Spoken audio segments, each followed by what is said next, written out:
begin. So I'm going to be presenting Attention is All You Need. It's a foundational machine learning paper by Google Brain, published in June of 2017. So a quick show of hands, who here has ever used ChatGPT or a similar product? Thank you. I feel like a lot of you guys are lying, but that's okay. So you guys can all thank the transformer, but you're probably thinking, what the hell is a transformer? And that's what we're going to get into today. So this presentation is going to cover the motivation and the problem and why language is hard for computers to comprehend. Then we're going to go into what word embeddings are in vector space and why older models really struggled with context. And then we're going to look into the intention mechanism and the transformer architecture. And finally, why this paper really changed the world. So one of the main problems that computers face is context. When humans see a word, we're able to really comprehend what it means relative to the other parts of the sentence. So if we see the word mole in this case, we know it's relating to the number of carbon dioxide atoms. If we see the phrase naked mole rat, we know it refers to the animal. And if we see the phrase there is a mole on my face, we know it refers to the facial feature. But the same word can have different meanings, and that's easy for humans and very hard for computers to comprehend. So the goal for the paper was to develop a model that can A, capture information across distances, allow models to dynamically focus on the most relevant parts of the input data, and ultimately do a classic language task, which is predict the next word given a piece of text. So we're going to start with a concrete example of Harry Potter. And imagine the model is reading a passage from the book. To predict the next word well, it needs to remember details from earlier, such as names, relationships, and what happened, and not just the most recent word that is processed. So how do computers take in the words? How do they parse data? They don't always process text as words the way we do. Instead, they break text into tokens, chunks that might be a word, part of a word, or even just punctuation. And that helps them handle rare word names and weird spellings. As you can see in this table, using full words would mean that the model has to deal with over 100,000 unique options. And many of those words are super rare, so the model doesn't really get enough practice learning with them. Using individual characters goes to the other extreme. While there's only a few unique ones to process, text strings will become incredibly long, and going through them sequentially would take way too much time. Tokens are the compromise. There are roughly tens of thousands of tokens, which is big enough to represent lots of vocabulary, but small enough to be manageable for computers to parse. Once we have tokens, we convert each token into a list of numbers called an embedding. And you can think of an embedding as like a meaning coordinate. It's a way to represent a token in space where similar meanings end up near each other.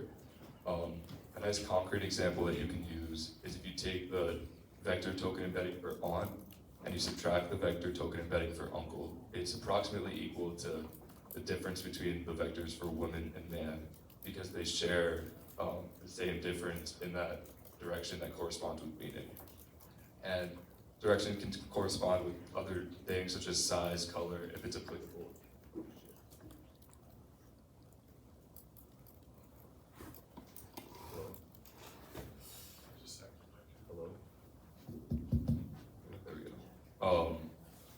And then finally, we have dot products, and we'll treat that as a quick way of measuring how similar two embeddings are.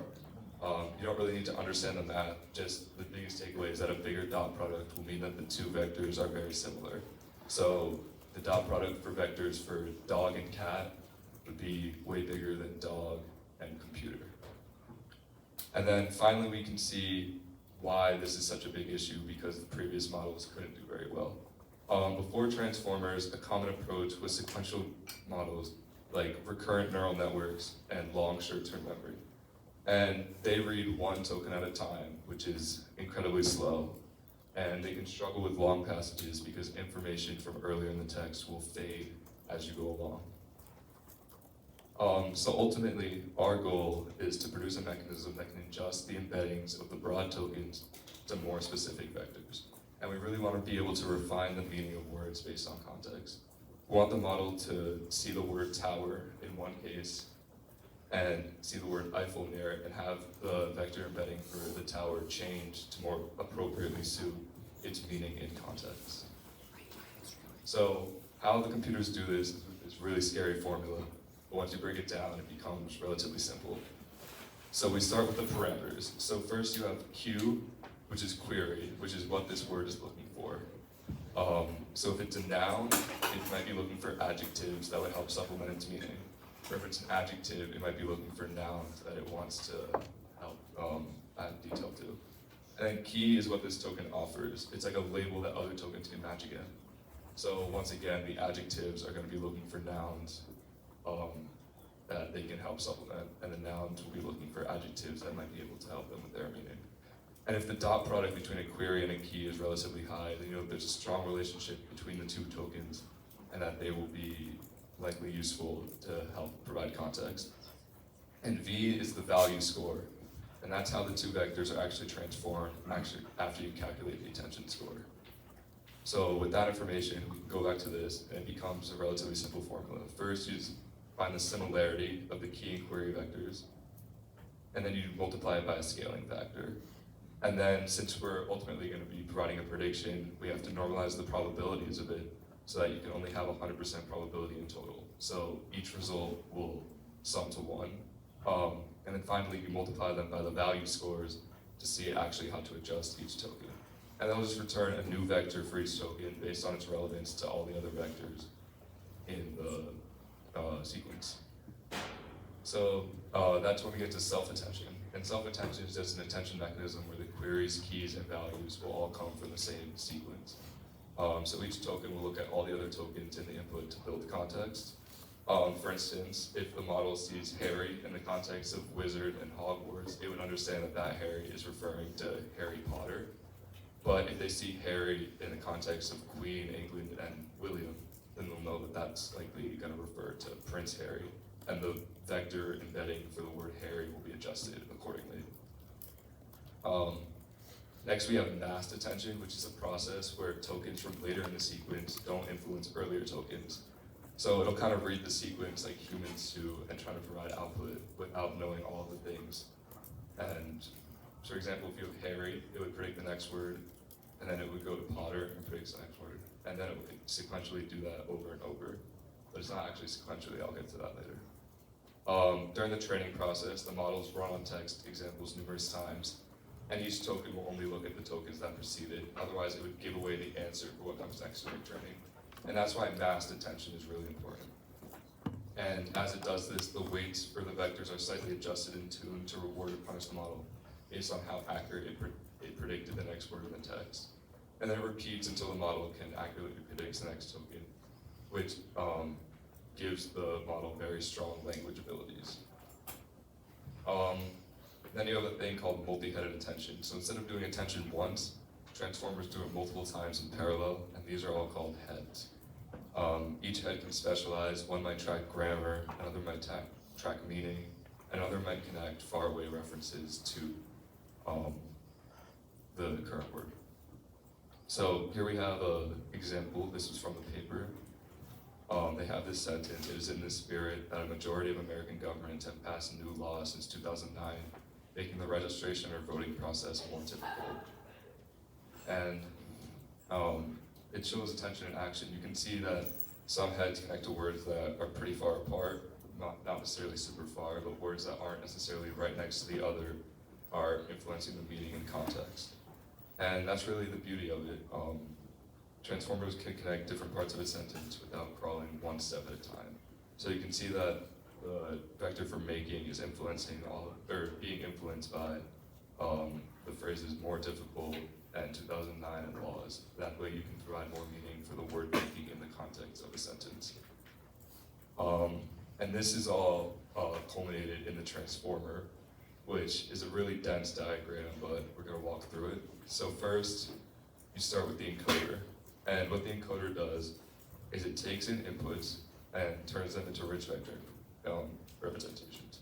An important detail, because transformers process the tokens all at once, we have to add the positional information so the model actually understands the order that the words are coming. Then it will run the self-attention, and it'll adjust the vectors based on their attention scores, then it'll feed them through a pre-trained neural network. But neural networks are a very complicated machine learning concept that goes beyond the scope of this paper. Then we have the decoder. It prepares the output tokens as the vector representations, and it does the same positional encoding.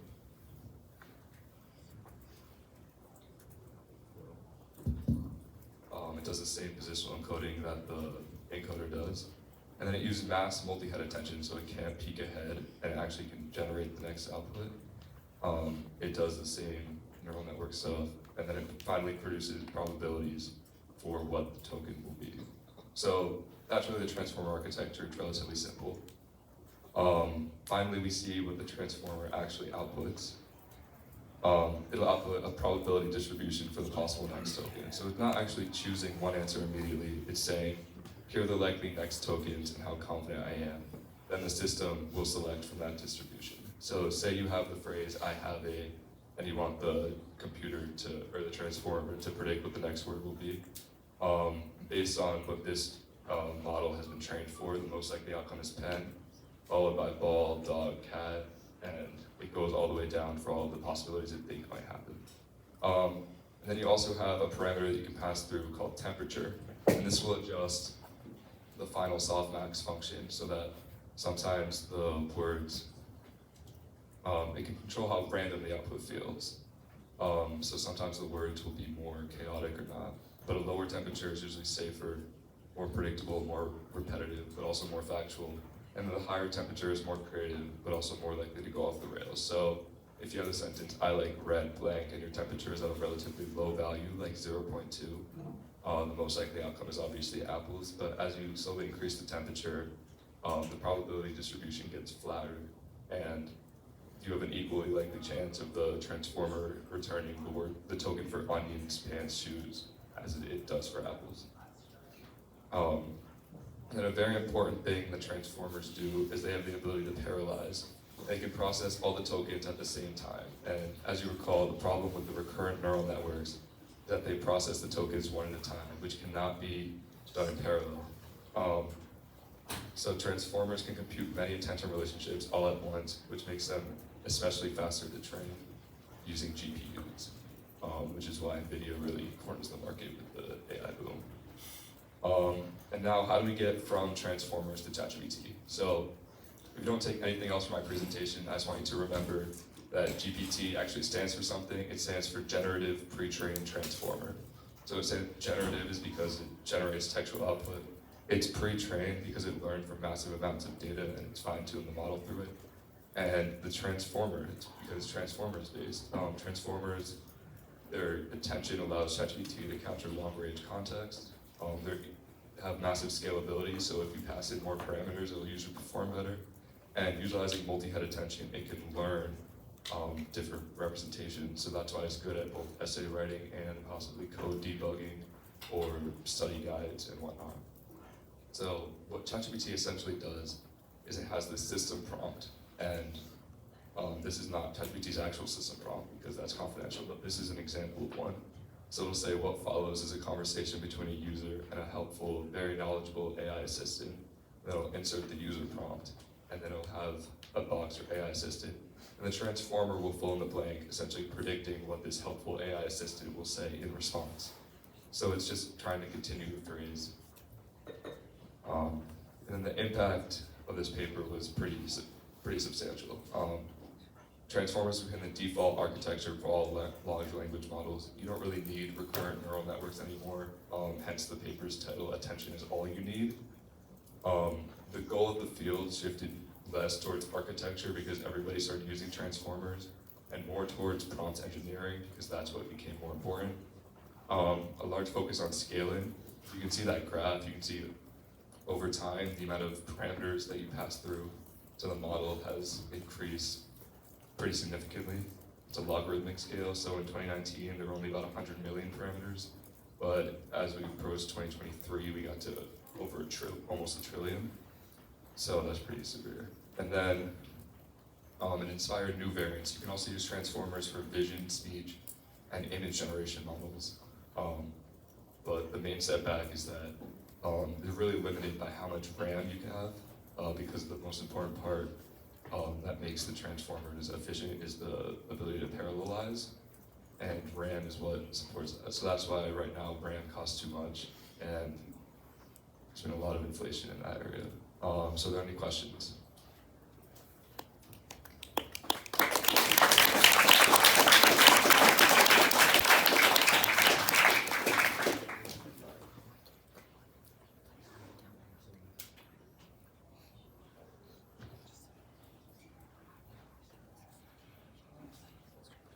Oh, yes, Constantine.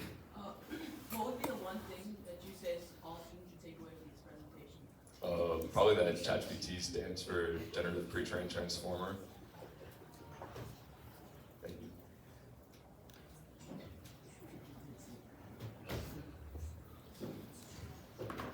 Derek?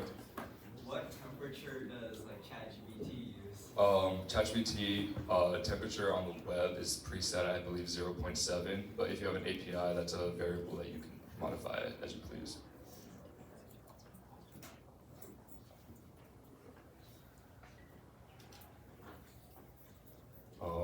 My acknowledgements go to the Juro Club staff, Eric, Derek, Angelina and Shanti, Mr. Maxwell, 3 Blue, 1 Brown, and all the teachers giving extra credit. And we're excited. And the next presentation will be on Thursday. Christian will be presenting his own research, RWKV7 Goose with expressive dynamic state of evolution. Thank you.